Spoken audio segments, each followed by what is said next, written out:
Just because مسلمان community میں یہ کہا جاتا ہے کہ لڑکیوں کو پردہ کرنا چاہیے، تو مسلمان کمیونٹی میں یہ کیوں نہیں کہا جاتا کہ لڑکوں کو آنکھوں میں پردہ کر دینا چاہیے اور لڑکیوں کو کھلا رہے گھومنا چاہیے؟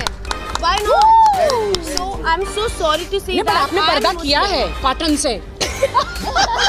I am Muslim myself and میری صرف ایک ہی کمپلین ہے towards those people جو کھڑے ہو جاتے ہیں برقع برقع برقع. ارے شرم کرو تم لوگ پہلے اپنی آنکھوں پہ کہ تم وہ چیز کیوں دیکھ رہے ہو. تمہیں پردہ کرنا چاہیے، ہم کیوں پردہ کریں؟ ویمن ہم لوگوں کی عزت سب سے زیادہ ہونی چاہیے کیونکہ ہم نے ہی تمہیں پیدا کیا ہے، ورنہ تم آتے کہاں سے سالے. اور اب میں سارے برقعے آدمیوں کو پہناؤں گی میں. ایگزیکٹلی آنکھوں پہ سالوں کو اندھا کر دو. مولانا قاسم رضا صاحب دے درگ نے سوال کیا کہ ثنا خان یا سارا خان راکھی ساونت پردے کے تعلق سے سوشل میڈیا میں غلط باتیں کی ہیں، یہ ویڈیو ہے، اس کا جواب دیں. انہوں نے کہا کہ مسلمانوں میں لڑکیوں کو پردہ کرنے کا حکم ہے، اس سے یہ معلوم ہوا کہ یہ مسلمان نہیں ہیں. پھر یہ کہتی ہیں کہ لڑکوں کو اپنی آنکھوں کا پردہ کرنا چاہیے.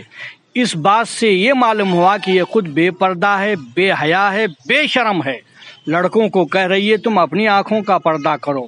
پھر یہ کہتی ہے لڑکیوں کو بے پردہ رہنا چاہیے، یہ خود بے پردہ ہے، دوسری لڑکیوں کو بھی اپنی طرح گھومنے کی دعوت دے رہی ہے.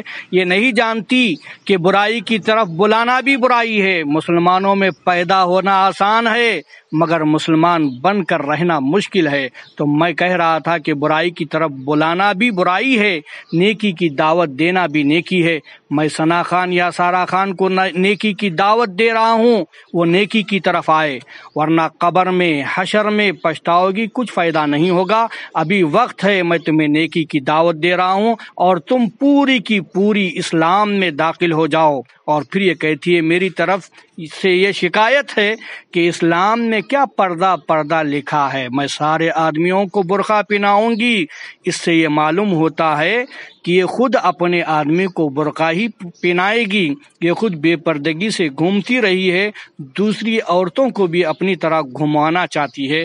رہا مسئلہ برقع آدمیوں کو پہنانے کی، اس کی حیثیت ہی کیا ہے کہ یہ آدمیوں کو برقع پہنائیں؟ ایسے کتنے آئے اور چلے گئے، کچھ بھی ہونے والا نہیں ہے. اسلام کو مٹانے والے خود مٹ گئے اور مٹتے رہے ہیں. اس لیے اعلیٰ حضرت امام احمد رضا خان فاضل بریلوی فرماتے ہیں مٹ گئے مٹتے ہیں مٹ جائیں گے ادا تیرے، نہ مٹا ہے نہ مٹے گا کبھی چرچا تیرا. ارے اسلام کے تعلق سے عورت کا مقام کیا ہے اسلام میں؟ آؤ سرکار دو عالم صلی اللہ علیہ وسلم ارشاد فرماتے ہیں جو شخص عورت کی عزت کرے وہ شخص اسلام میں باعزت ہے. اگر عورت کو بے عزت کرے وہ شخص اسلام میں بے عزت ہے. عورت اگر ماں کے روپ میں ہے اسلام نے اس کے پاؤں کے نیچے جنت رکھی ہے. عورت اگر بیٹی بہن کے روپ میں ہے ان کے ساتھ نیک سلوک کریں گے تو اللہ کے رسول صلی اللہ تعالی علیہ وسلم نے ان کے لیے جنت کی ضمانت دی ہے. عورت اگر بیوی کے روپ میں ہے تو اس کے حسن سلوک کی صورت میں اللہ کے رسول صلی اللہ تعالی علیہ وسلم نے ان کے لیے بھی جنت کی ضمانت دی ہے. لڑکیوں کے ساتھ حسن سلوک کریں گے تو رحمت ہے، بد سلوک کریں گے تو زحمت ہے. لڑکیوں کے ساتھ محبت سے پیش آئیں گے، اپنی لڑکیوں کے ساتھ محبت سے پیش آئیں گے تو جنت ہے، بد سلوکی کے ساتھ پیش آئیں گے تو جہنم ہے. میرے دوستو اس ویڈیو کو دوسروں تک پہنچاؤ تاکہ ثنا خان یا سارا خان کو پتہ چل جائے تو آپ کو بھی اس کا اجر و ثواب مل جائے گا. وآخر دعوانا الحمدللہ رب العالمین.